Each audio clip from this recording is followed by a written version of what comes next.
1 en adelante, por favor. Juan capítulo 20, Evangelio de Juan.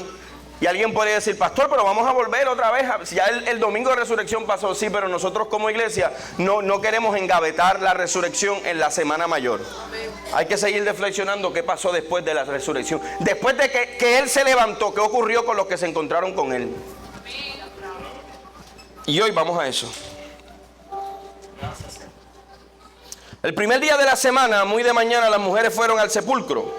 Y llevando las especies aromáticas que habían preparado, encontraron que había sido quitada la piedra que cubría el sepulcro, y al entrar no hallaron el cuerpo del Señor Jesús. Y mientras se preguntaban qué habría pasado, se les presentaron dos hombres con ropas resplandecientes. Asustadas, diga conmigo, asustadas. Se postraron sobre su rostro, pero ellos le dijeron, ¿por qué buscan ustedes entre los muertos al que vive? No está aquí. Ha resucitado. Recuerden lo que les dijo cuando todavía estaban con ustedes en Galilea. El Hijo del Hombre tiene que ser entregado en manos de hombres pecadores y ser crucificado, pero al tercer día resucitará. Entonces ellas se acordaron, diga conmigo, se acordaron de las palabras de Jesús, y al regresar al sepulcro les contaron todas estas cosas a los 11 y a todos los demás. Y las mujeres eran María Magdalena, Juana, María la madre de Jacobo y las demás que le acompañaban. Pero los discípulos, el relato les pareció una tontería. Diga conmigo, una tontería. ¿Usted leyó eso bien? A los discípulos les pareció el relato una tontería. Esa era la gente que iba al culto, ¿sabe? Los discípulos eran la gente que iba para el culto, los que estaban haciendo misiones. Los discípulos no creyeron el relato porque pusieron en duda la palabra del Señor. No fueron religiosos, eran los que iban al culto. Oremos. Señor, te damos gracias porque has sido bueno, porque tu misericordia, Señor, tu presencia está en este lugar. Se respira, se siente en el ambiente, Señor. Hay un mover lindo de tu espíritu y te queremos decir, Señor, nos hacemos un lado, síguete moviendo. Nosotros nos hacemos un lado. Espíritu Santo, trabaja con nosotros, con nuestros corazones. Guíanos, confróntanos, sánanos, restáuranos, porque es que en ti todas estas cosas suceden en momentos. Y tú, Señor, con un encuentro puedes cambiarlo todo. Cuando tú sales a nuestro encuentro, cuando caminas con nosotros. Espíritu Santo, gracias. En el nombre poderoso de Jesús. Amén. Y amén. ¿Puedes tomar tu lugar? Después de Semana Santa, de los jubileos, hemos querido retomar la predicación de los encuentros. Y por eso le dije a Tata, devuélveme esa palabrita a la cruz. Y la telita otra vez. Porque a mí me parece fabuloso la idea, y pueden bajar el sermón hoy está escrito, está listo, así que pueden ir, ¿verdad?, al código QR, la pastora también va a estar enviándolo. Y alguien podría, y tengo compañeros pastores y pastoras que me han dicho, no, deja de estar, no pases tanto trabajo enviando ese sermón. Mira, hermano, es que yo quiero que usted, cuando esté delante del Señor, usted no tenga excusa. Ya no fui al culto, pero te lo mandé escrito. Y delante del Señor no va a haber excusa, mire, 0%. Hoy yo quiero que nosotros entendamos ese encuentro real del jardín. En la palabra encuentros genera en nosotros la capacidad de imaginar o pensar en esas escenas de vida que cambiaron, ¿verdad?, nuestra experiencia, ese peregrinaje del día a día de la vida. Por ejemplo, cuando nosotros estamos en alguna obra, en la escuela, yo no sé si usted ha visto estos videos que ponen en las redes sociales de los niños que están ahí en la obra y están como tristes porque no ven a papá o no ven a mamá, ¿verdad? Y están ahí como que... Y cuando ven a papá y a mamá, ¿qué hacen? Se ríen, se olvidan de la obra, empiezan a saludar. ¿Por qué? Porque vieron a alguien que amaban. A mí me parece que los cristianos hoy estamos tan ocupados con el producto que hemos dejado de ver a quien tenemos que amar. ¿Usted está conmigo? Porque lo que vemos es la iglesia y no al Señor de la iglesia. Lo que vemos es ministerio. Cómo yo le saco partida al evangelio. En la Biblia, los encuentros con Dios siempre son puntos donde la historia cambia. El que se encuentra con Dios no se queda igual. Jacob pasó de ser ladrón a ser ¿qué? Un hombre con propósito. Porque los encuentros con Dios cambian la historia. Y usted no puede decir yo me encontré con Dios y quedarse igual. Y hay gente que le encanta hablar de cosas espirituales. No, yo tuve un sueño, yo tuve esta visión, a mí me pasó aquello, pero siguen igual. Pues te voy a explicar algo. Te encontraste con algo que no era Dios. Porque el Dios que sale a nuestro encuentro sale para que nosotros tengamos una experiencia transformadora. ¿Está conmigo? Pastor, lleva como 3 domingos sin predicar, por favor, venga suavecito. No, hoy no vengo suavecito. En los encuentros se enfrentan muchos elementos, personas comunes, con problemas o necesidades, pero en todos los encuentros de la Biblia hay un punto clave: el Dios de la historia. El Dios de la historia de Jacob, el Dios de la historia de Ruth, el Dios de la historia de las Marías, el Dios de la historia de Pablo, el Dios de la historia de David. David era un cuidador de ovejas y se encontró con el Dios que le pone propósito a la vida y lo hizo ¿qué? Un rey.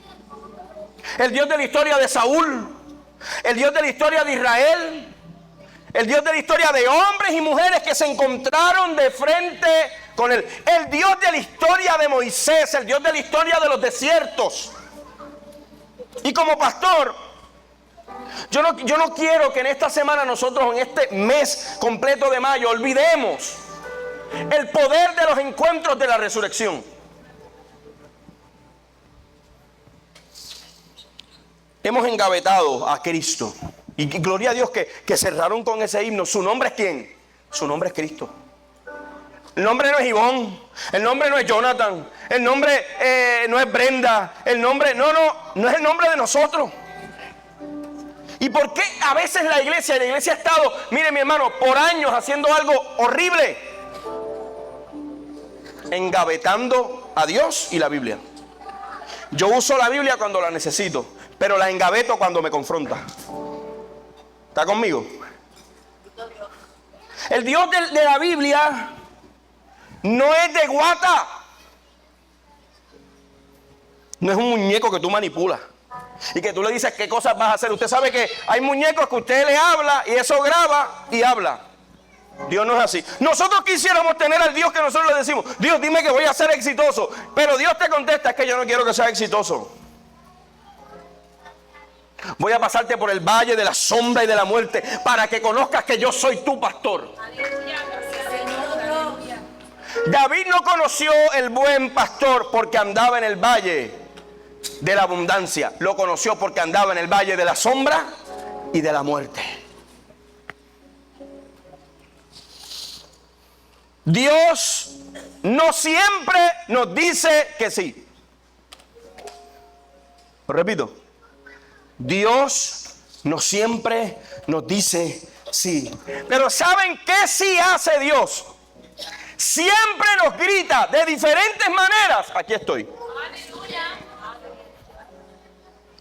Dios no siempre te complace, pero siempre te acompaña. Sin embargo, nosotros hemos estado buscando este Dios que es genio de Aladino, tú sabes. Y aquí estoy, pídeme tus 3 deseos.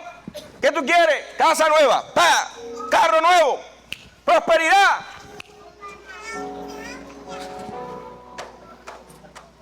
¿Por qué la gente buscaba la lámpara? Porque quería 3 deseos.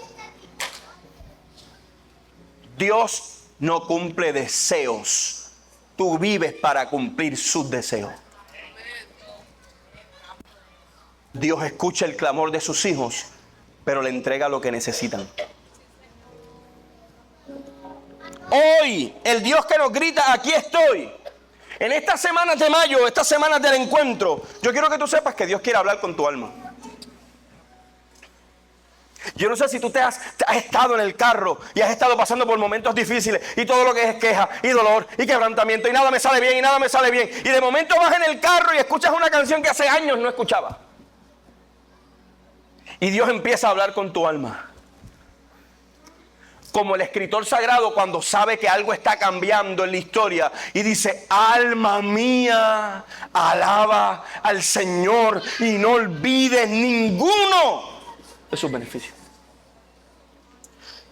Y hoy yo quiero que pensemos en el Dios de los jardines, en el Dios de los encuentros.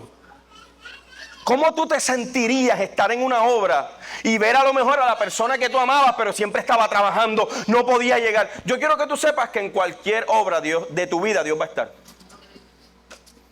Puede ser que tu papá y tu mamá no hayan estado, pero Dios siempre va a estar. Aunque te sepas el guión o no te lo sepas. Aunque falles o no falles. Él siempre está ahí. Y ese es el Dios de los jardines. Y el Señor en la Biblia, yo quiero que tú sepas que es el primer jardinero.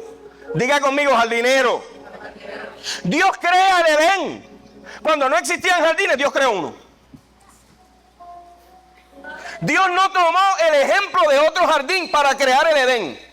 Él, con su creatividad y capacidad increíble, crea el jardín. No existían los frutos, no existían árboles que dieran fruto, pero Él lo creó. Y Dios crea el Edén, pero también va mostrando interés en cómo se cuida su creación. Dios no crea las cosas y las deja ahí.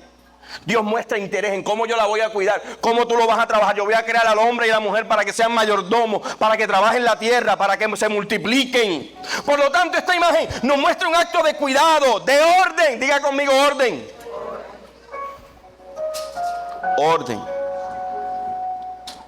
¿Usted cree que los árboles hacían lo que le daba la gana en el Edén?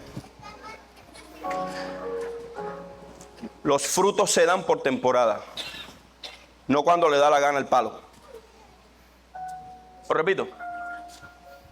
Las temporadas no las impone el que da fruto, sino el creador del fruto.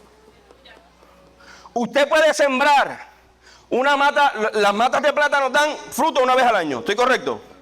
¿Verdad? Y usted puede trabajar con esa mata de plátano, le puede meter $2 millones en agua, en abono, pero no va a crecer, porque es al año.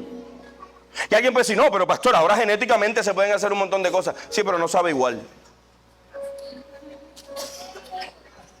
No es igual. No es que ahora a las uvas le quitan las pepitas porque genéticamente. Sí, pero esa uva no puede dar fruto porque no carga la semilla. Y hay gente que genéticamente creen que pueden ir creciendo rápido y Dios te dice: no, es que es a mi tiempo, es a mis temporadas, no es como tú quieres, no es hacia donde tú vayas. Orden, provisión. Es en el jardín del Edén que se inicia la relación de Dios y el ser humano. Y allí Dios ve la necesidad de Adán y decide crear a Eva. Dios, el Señor, plantó, mire lo que dice en Génesis: Dios, el Señor, plantó un jardín al oriente del Edén. Dios creó un jardín. Si nosotros usáramos más a Génesis para interpretar toda la Biblia, entenderíamos mejor a Dios. Pastor, ¿por qué usted dice eso? Porque la historia de la iglesia y de la gente no termina en el cielo, termina otra vez en el jardín. Volvemos para cielo nuevo y tierra nueva. ¿Por qué? Porque Dios no va a eliminar lo creado, lo va a transformar, lo va a redimir. Génesis es el mejor libro que nos puede ayudar para entender a Dios y su plan. Así que a Dios allí el Señor hizo que creciera árboles hermosos, los cuales daban frutos buenos y apetecibles. Y en medio del jardín hizo crecer el árbol de la vida y también el árbol del conocimiento del bien y del mal. Nadie habla del árbol de la vida. ¿Quién es el árbol de la vida? Cristo. Pero el ser humano decidió comer del árbol de la ciencia. ¿Por qué? Porque comenzó a escuchar la gente o el personaje que no tenía que escuchar. No es que alguien no te hable, porque alguien te puede hablar, pero tú eres responsable de detenerte para escucharlo. ¿Me está? ¿Me escuchas? Pastor, es que yo no le dije que me dijera. No te pares. Síguelo. La luz está verde. Pastor, es que la empatía, olvídate la empatía. Hay momentos que no te puedes parar. Eva escuchó a quien no tenía que escuchar. Hay veces que, mire, sígalo. Según Rosa Silva, los momentos cruciales de la historia de la salvación se desarrollan en jardines, en el Edén. ¿Qué hace Dios? Sí, Dios los expulsa del Edén, pero les da, ¿qué hace Dios? Les da ropa, los cubre. Ellos se escondieron porque estaban desnudos, pero Dios, como quiera, trabaja con ellos y los cubre. En el huerto de los olivos, Cristo en el Getsemaní, que es el jardín de los olivos, está la pasión y la entrega. Y el jardín del sepulcro, la resurrección y el nuevo comienzo. 3 jardines fundamentales en la Biblia. Los jardines se convierten así en escenarios de encuentros con Dios y de eventos transformadores. Mira, hermano, a mí no me molesta que el creyente, ¿verdad?, quiera testificar todo el tiempo. Yo tuve esto. El problema es que a veces el testimonio no va de la mano con la transformación. Y el resultado de un encuentro siempre va a generar transformación. En estos días escuchaba a una experta, y los que trabajan en fábricas y en empresas aquí saben, y los maestros y maestras también saben que eso es, todos los meses le dan talleres, y el taller de esto, y el taller de sostenimiento, y el taller de aquello. La empresa sigue igual. Los números bajan todos los meses, talleres. ¿Por qué? Porque una cosa es el conocimiento y otra cosa es qué yo voy a hacer con lo que aprendo. ¿Qué yo voy a hacer con eso? Entonces yo puedo darle a los maestros del departamento de educación todos los talleres del mundo, pero el sistema sigue igual, los planes siguen igual, todo sigue igual. Pastor, enseñé de Apocalipsis, pero ¿para qué tú quieres aprender de Apocalipsis si no te sabes los evangelios? Está aquí. ¿De qué te vale saber lo que va a pasar en su venida si no puedes vivir lo que Él quiere que vivas hoy? Y tenemos un fatal attraction con lo futuro y hemos olvidado lo presente. Somos expertos en las profecías de Daniel, pero inexpertos en los mandatos de Jesús. ¿Usted está aquí? De la misma manera que los jardines son cuidados, ¿verdad?, lugares de encuentro, Dios quiere cuidar nuestro corazón y encontrarse con nosotros. Y las mujeres del huerto o el jardín fueron atendidas por Dios, a pesar de sus miedos, de sus preguntas, de ser olvidadizas. ¿Hay alguien aquí olvidadizo? Mira, hermano, a mí no se me olvidan muchas cosas, pero hay algo que se me olvida siempre: las llaves. Bendito Dios. Aunque le ponga el AirTag, se me olvidan. Y después se me olvida cómo buscar el AirTag. Todos somos olvidadizos. A todos nos pasa. Y a mí me encantó la experiencia del grupo de vida. Si usted no fue al grupo de vida de su grupo, se lo perdió. Y voy a usar a Irsa, porque estábamos hablando de lo que Dios nos exige. Y Irsa le dijo: pastor, esa pregunta fue como... Ella es actriz, yo no. Ella hizo su drama. Y ella dice... Esa pregunta nos la hicimos hace poco en una reunión y yo escuché una grabación de lo que Dios me había hablado. Hace 2 años. Estoy usando sin permiso el testimonio de Irsa. Irsa dice, después que escuché el testimonio de hace 2 años, la palabra profética, lo que Dios me dijo hace 2 años atrás, siento que no lo he hecho. Yo quisiera que tú pensaras... Si Dios te sentara frente a un televisor HDMI con un sonido espectacular y te pasa por la mente los últimos de frente en la pantalla, los 5 últimos años de tu vida como cristiano. No, mira, no voy a ir 10, 5. Y Dios me habló de esto y Dios te dice esto, y que Dios te hable, que te presente todos los cultos, las ministraciones, lo que te susurró al oído, lo que te susurró al corazón. Si Dios te presenta eso, ¿lo cumpliste? ¿O tú crees que Dios está vacilando? ¿Tú crees que Dios está hablando por ahí por mover las emociones de la gente? No, Dios tiene un plan. Pero ese plan necesita que tú te sometas a su voluntad. Y a veces somos olvidadizos como las mujeres. ¿Qué pasó con las mujeres? ¿Cuándo recordaron? Cuando escucharon la palabra. ¿Acaso ustedes se olvidaron que Él dijo que Él tenía que ser crucificado y al tercer día se levantaría? ¿Por qué es tan importante congregarse? Que aquí se escucha la palabra.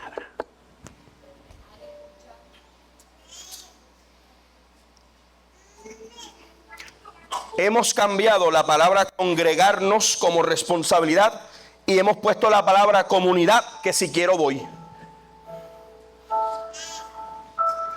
La responsabilidad del creyente para recordar es la palabra. A mí no me va a recordar algo la experiencia del concierto. Si usted fue, vaya, gloria a Dios, sigue regalando dinero. Pero, disclaimer, ¿verdad? Eso hablamos en otro día. Y si usted no entiende lo que yo estoy diciendo, pregúntese cuánto dinero se llevan los cantantes cristianos de nuestro país cuando vienen aquí 3 y 4 veces al año. Se lo dejo ahí en la mente. Pregúntese eso. Y después hablamos que si somos una iglesia misionera o no. Pero eso, mire, le tiro la bolita ahí. Pregúntese eso.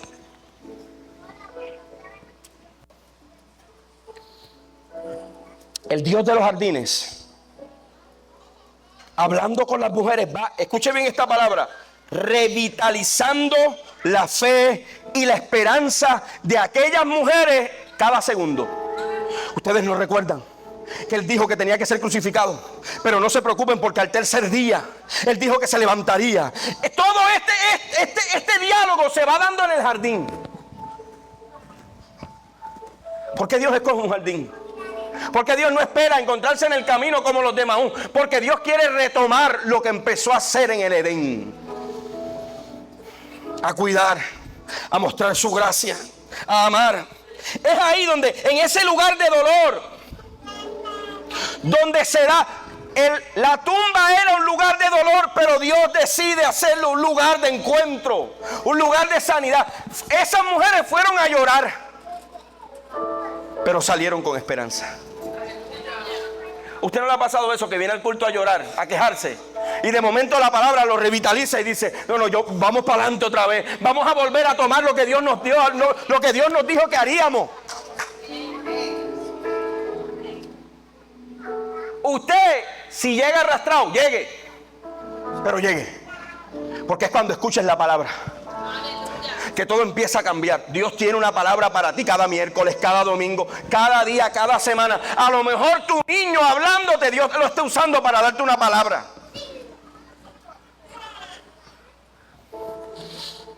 El Dios de los jardines va revitalizando nuestra fe, nuestra esperanza.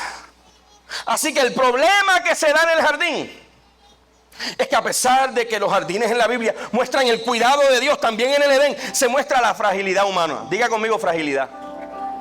Todos somos frágiles. Y uno de los grandes problemas del ser humano lo vemos en el jardín del Edén, en su deseo de ser poderosos. Pero no solo en ser poderosos, es que empiezan a negar la culpa. ¿Fue culpa de Adán? ¿Fue culpa de Eva? ¿Qué empiezan ellos a hacer? A esconderse. Diga conmigo, esconderse. El ser humano es experto en esconderse. Más adelante el escritor sagrado dice que huye el impío sin que nadie... usted leyó la misma Biblia que yo, gloria a Dios, lo menos.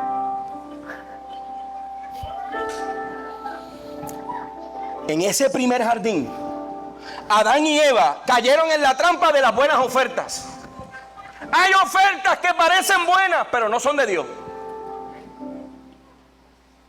Hay ofertas que te van a robar tu tiempo, hay ofertas que te van a robar la oportunidad de estar en ministerio, hay ofertas que... Y está la oferta del descanso. Del descanso. ¿Qué es descanso para Dios? Usted sabe lo que es la... Mire, hermano, si usted quiere saber lo que es descanso, estudie lo que es la palabra del Shabbat completo. Shabbat no es dejar de hacer, es hacer lo que nos llena. No, Shabbat es no hacer nada. No. ¿Qué hacen los judíos en el Shabbat en Israel? Es fiesta. Se sientan abajo con todos sus hijos y su familia. Y eso es come y habla y se ríen y brincan y para aquí y para allá. Mira, hermano, no es estar así estático. No es dejar de hacer, es hacer lo que nos llena. ¿Qué hacen en el Shabbat? Todo el mundo le pone las manos a los niños. a orar por ellos, por las próximas generaciones. Ay, yo pensaba que era sentarme en casa y orar. Eso no es descanso. El descanso de la Biblia no es dejar de hacer, es pausar para hacer lo que me llena, lo que me edifica, lo que trabaja con mi familia, lo que trabaja con mi interior. Y en ese primer jardín, después de caer en la trampa, salieron corriendo a esconderse. Y luego de la desobediencia escucharon, diga conmigo, escucharon. Génesis otra vez. Cuando el día comenzó a refrescarse, dice la palabra, el hombre y la mujer oyeron que Dios, el Señor, andaba recorriendo el jardín. ¿Qué Dios hacía? Ellos no escucharon la voz de Dios. ¿Qué dice el texto? Que escucharon a Dios recorriendo, caminando, moviéndose por el jardín. ¿Qué hicieron ellos? Escucharon. El Dios del jardín sabe dónde tú estás ubicado. No importa cuánto te esté martillando la culpa, cuánto te esté martillando el dolor, cuánto te esté destruyendo el trauma, cuánto te esté destruyendo la crisis. Yo quiero que tú sepas que Dios se está moviendo en el jardín. Dios pudo haber dicho desde el cielo, destrúyelos porque no me aman, pero Él decidió moverse. Y dice la Biblia que entonces ellos corrieron a esconderse para que Dios no los viera. Pero Dios el Señor llamó al hombre y le dijo, ¿dónde estás?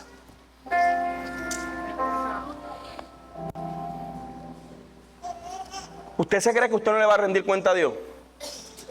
Vuelvo al mensaje del pentecostalismo clásico. Y es lo que yo me considero, un pentecostal clásico. ¿Usted cree que no le va a rendir cuentas a Dios? Porque desde el Génesis Dios le está pidiendo cuenta al hombre y la mujer. ¿Dónde estás? Le dijo al hombre. Hombre que estás aquí. ¿Estás aquí, hombre?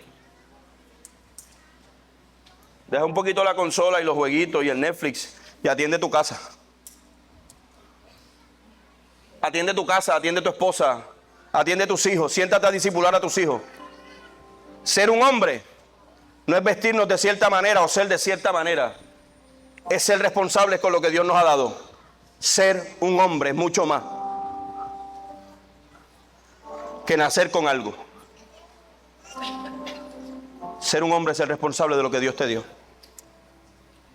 En el texto sagrado nos muestra que esa realidad humana ante la culpa es tratar de excusarse o esconderse. Y allí se desató un caos en la historia humana. El pecado comenzó a reinar en el corazón, en el jardín de los seres humanos. ¿Cuál es el jardín más preciado de la tierra? El corazón. Dios quiere cuidar nuestro corazón, el jardín donde nacen todos los frutos, donde se asientan los sentimientos, donde se guardan los deseos, las intenciones. El caos es una representación de desorden. La gracia, por el contrario, encontrada en el jardín de la tumba, se manifiesta para ordenar nuestras vidas. El caos del pecado desordena la historia, pero el Dios de la historia se vuelve a manifestar encarnándose para morir por amor y dice, no, lo que el pecado arruinó, yo lo vengo a restaurar. Gracias. Ustedes no lo merecen ni me lo pidieron, pero yo se los vengo a regalar. Gracias. Yo no lo encontré, Él me encontró. Aleluya. En ambas escenas, Adán y Eva escucharon y las mujeres en el jardín escucharon. Cuando el día comenzó a refrescarse, escucharon a Dios que andaba recorriendo el jardín. Cuando vamos a Lucas, asustadas se postraron sobre su rostro. Pero ellos le dijeron, ¿por qué buscan ustedes entre los muertos al qué? Escucharon. Necesitas escuchar la palabra. Pero escuchar no solamente para guardarlo en el bolsillo del conocimiento, sino escuchar para decidir ser transformado.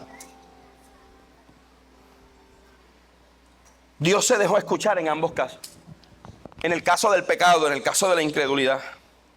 Sin embargo, algo que a mí me encanta del jardín de la tumba es que no fue para expulsar, sino para recordarle sus palabras. Yo sé que ustedes olvidaron esto, pero yo les digo, porque buscan a ustedes entre los muertos al que vive. En el Edén, al escuchar la cercanía de Dios, se escondieron, pero en el encuentro del jardín se postraron. ¿Ven la diferencia? Un jardín muestra el dolor y el pecado, pero en el jardín de la tumba, las que escucharon se postraron. ¿Qué significa postrarse?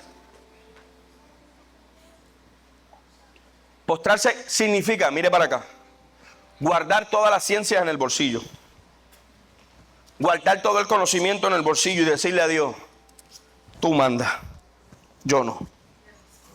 Tú decides, tu voz me guía, tú vas a hacer lo que tú quieras en mi vida. Y eso es difícil. Nadie huyó, sino que en ese jardín todo cobró sentido, como cuando veía a alguien amado en la grabación, y vuelvo a retomar la imagen de principio, como ver a esa persona que amas, y a veces tú estabas ahí pensando: no llegó, no vino, no pudo salir del trabajo, hasta que te das cuenta que está ahí. Eso fue lo que le pasó a las mujeres. En ese encuentro es la base del cristianismo. Todo cobra sentido, todo empieza de nuevo. Esas mujeres, las mujeres eran María Magdalena, Juana, María la madre de Jacobo y las demás que le acompañaban. Pero para ir a las conclusiones y cerrando, ese jardín era el lugar que debía ser el final. La tumba era el lugar del final. Roma diseñó todo para que Jesús fuera sepultado. No obstante, las narraciones de los evangelios presentan el jardín como un lugar de muerte y a la misma vez como un lugar de ¿qué? De vida. ¿Acaso los árboles y a veces las frutas no tienen que morirse? Esa mata de plátano, mire hermano, usted la ve y eso, usted pica el racimo. ¿Y qué hace la mata? Se muere. ¿Pero qué hace esa mata a la misma vez? Empieza a tirar para el lado ¿qué? Hijos. ¿Por qué? Porque Dios la diseñó con la capacidad de morir para volver a nacer de nuevo. Nosotros no tenemos la capacidad de hacerlo solo. Necesitamos la sangre del Cordero. Y como dije en principio, Dios es el primer jardinero de la historia, y María Magdalena en aquel encuentro confunde al Señor. ¿Usted sabe con quién confunde María Magdalena a Jesús? Con el jardinero. Mire cómo va todo, mire, enabrándose, se va conectando a través de los textos de la palabra. Mire hermano, sin sacar los textos de contexto, no hay que tomarlos por pelo. Se puede predicar la palabra conectando una cosa con la otra y viendo cómo Dios mismo va trabajando el plan, entretejiéndolo. Y María Magdalena le dice: jardinero, cuidador del huerto. Y cuando Jesús le dice: María, ¿qué pasa con aquella mujer? Reconoce, se le abren los ojos, su mente despierta, su corazón despierta. ¿Y qué dice ella? Ella se volvió y exclamó: Raboni. ¿Qué significa qué? Maestro. ¿Para qué son los maestros? ¿Para qué? ¿Y por qué tú no quieres aprender de Jesús? ¿Qué quiso decir ella diciéndole Raboni? Tú eres el que me enseña.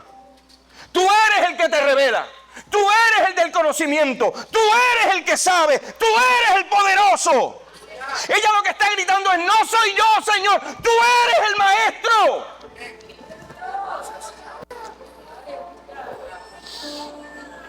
En el encuentro del jardín escuchamos a Jesús llamándonos, ¿sabe cómo? Por nuestro nombre. Aleluya. Dios no te llama, Dios no se equivoca, Dios te llama por tu nombre. Él sabe quién tú eres. Y como una expresión de amor, cercanía, ternura, cuidado, las palabras de Jesús se convierten en vehículos de gracia.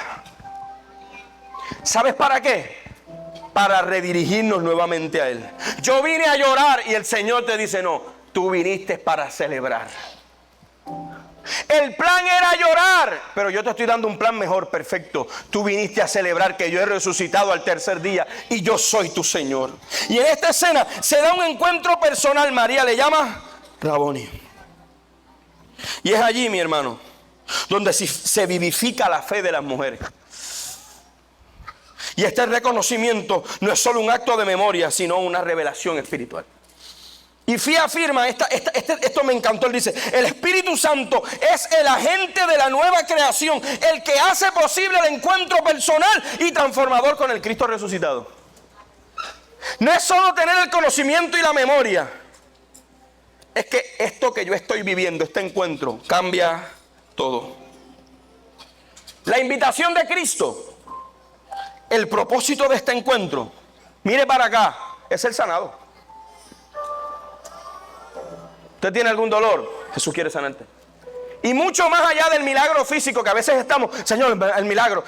A veces yo le decía a los jóvenes el viernes, el milagro no es ver el milagro es ver a Dios en el proceso. Porque a veces nosotros queremos que Dios haga lo que nos da la gana, como nos da la gana y cuando yo lo quiero. Y Dios te dice: no, papá, es que yo voy a dejar que se te arruine todo. Voy a dejar que pierdas.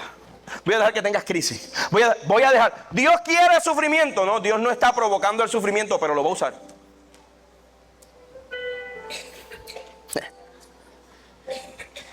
El Espíritu Santo no es una fuerza impersonal, es la persona de Dios.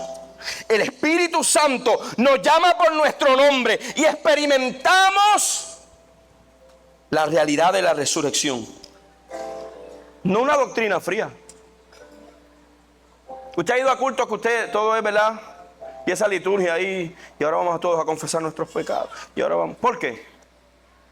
Porque se convirtió en una experiencia fría sin el Espíritu, guiado por la palabra, pero también por los rudimentos de los hombres. Y el Señor nos dice: yo vine y soy una presencia viva que transforma y los envía. ¿Por qué los envía? ¿Qué hicieron las mujeres después de escuchar a Jesús? ¿Hicieron un culto? ¿Media vigilia? ¿Se ungieron con aceite? ¿Hicieron un concierto? No. ¿Qué hicieron? Salir a contarle. Los transformados son enviados. Lo voy a volver a repetir. Los transformados también son enviados.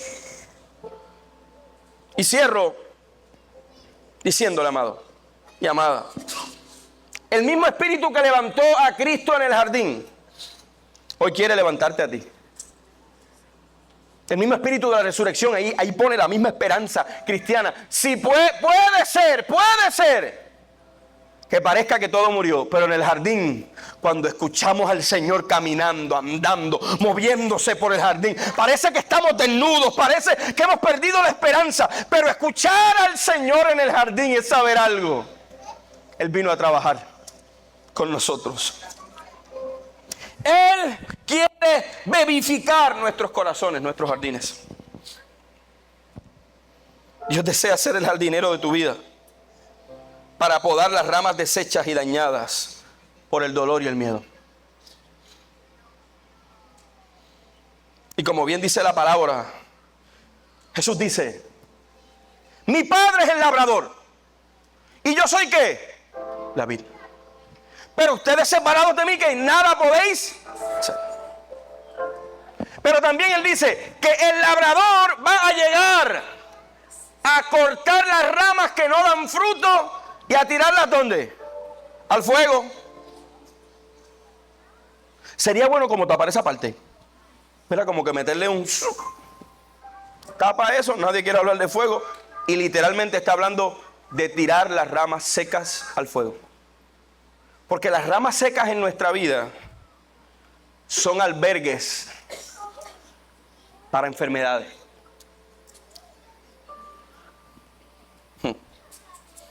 Pastor, no cierres así, por favor. Las ramas que dañan serán desechadas al fuego. Pero otras que dan fruto, dice la Biblia, que serán ¿qué? Cortadas, limpiadas. Unas serán cortadas para botar y unas serán cortadas para maximizar. Y yo no sé si usted ha visto gente que trabaja mucho. Aquí hay gente que tiene algún jardín en su casa o algo. Jardines, ¿verdad? ¿Qué hay que hacer con eso que se va secando, verdad? Usted, mire hermano, tiene que arrodillarse Eso es lo malo de los jardines. Si uno pudiera trabajarlo acá, ¿verdad? Fuera más fácil. Pero hay que arrodillarse. Hay que limpiar. Hay que sacar lo que se cayó, lo que se pudre. Hay que limpiar el área. Qué bueno saber que el Rey, a través de su Cristo, de Jesús, se arrodilló. ¿Por qué el pastor dice eso? Porque se hizo siervo.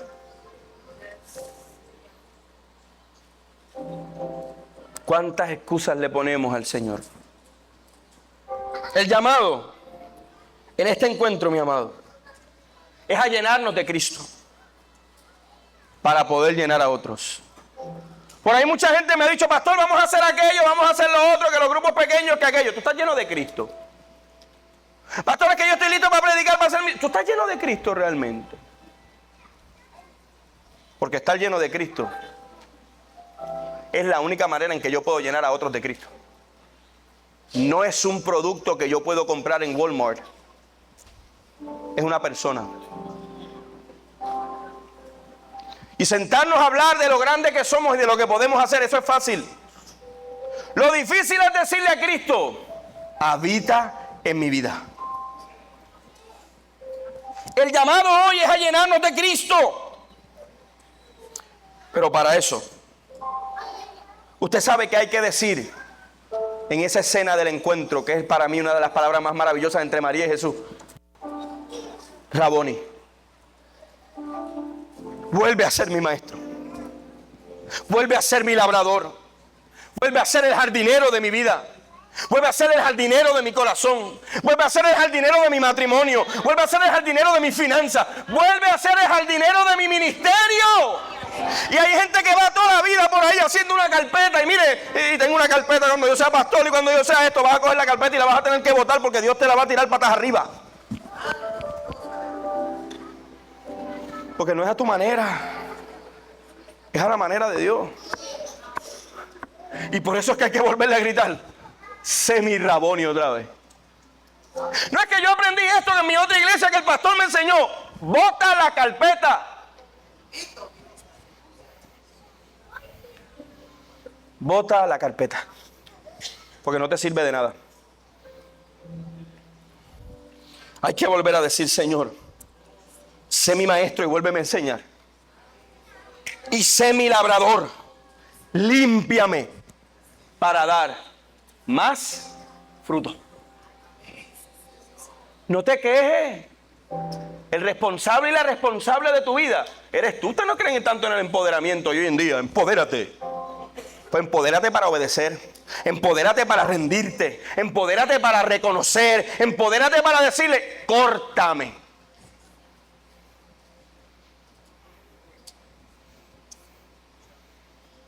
El Señor, el Maestro. Escuche bien y cierro. Póngase de pie. El Maestro de la palabra, el Jesús de la Biblia, no comparte su cátedra con nadie. Lo repito. Jesús no te da su sílabus. Jesús no te da el prontuario y te dice, pues ponle ahí las clases que tú necesitas. No, Jesús te dice, no, la cátedra es mía, papá. Siéntate. ¿Y por qué esa palabra a mí me encanta? Cátedra. Porque cátedra no significa enseñanza. Cátedra significa silla. Y dice la Biblia que cuando él abrió el rollo de Isaías, se sentó. ¿Por qué? Porque la cátedra el catedrático es al que se le otorga la silla para enseñar. Eso es un catedrático. Y hoy, el Señor lo que te quiere decir es, yo no comparto mi gloria con nadie. Yo no comparto mi silla con nadie. La cátedra es mía. Yo soy el que decido lo que voy a hacer. No, que la profesora tal me dijo, pues felicidades. Qué bueno. Un aplauso, un bizcocho, un trofeo.